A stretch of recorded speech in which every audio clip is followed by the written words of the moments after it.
ഇങ്ങനെ പടം ഒരു ഗംഭീര ഒരു ഹൊറർ പടം. ഹൊറർ ജോണറിൽ വന്നെങ്കിലും ഇതൊരു ഹൊറർ, ഫാമിലി, പിന്നെ ഒരു ഇൻവെസ്റ്റിഗേഷൻ ത്രില്ലർ, എല്ലാ തരത്തിലും എല്ലാ ജോണറിലും പെടുത്താവുന്ന ഒരു പടമായിട്ട് എനിക്ക് ഫീൽ ചെയ്തു. പിന്നെ ആക്ടിംഗ് വൈസ് ഒക്കെ എല്ലാവരും കിട്ടും തന്നെ. അതായത് എല്ലാവരും പേര് ഞാൻ എടുത്ത് പറയുന്നില്ല, പേര് എനിക്ക് അറിഞ്ഞൂടാ.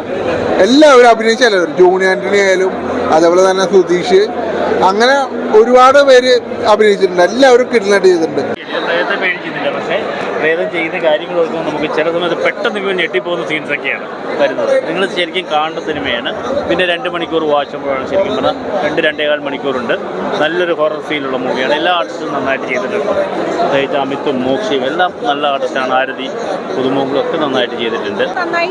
നന്നായി ചെയ്തിട്ടുണ്ട്. പിന്നെ മോക്ഷയെ നമുക്കറിയാം, ഇതിനു മുമ്പ് വിജയൻ്റെ പടത്തിൽ നമ്മൾ കണ്ടിട്ടുള്ള കള്ളനും ഭഗവതിയിലും കണ്ടതാണ്. ഈ പടത്തിൽ വളരെ ഡിഫറെൻ്റ് ആണ്. പിന്നെ മോക്ഷ നമുക്ക് മലയാളികൾക്ക് കിട്ടിയിട്ടുള്ള എന്താ പറയുക, വളരെ സുന്ദരമായൊരു മുഖം കൂടിയാണ് മലയാള സിനിമയ്ക്ക് കിട്ടിയിട്ടുള്ളത്. നല്ലൊരു ഡാൻസറാണ്.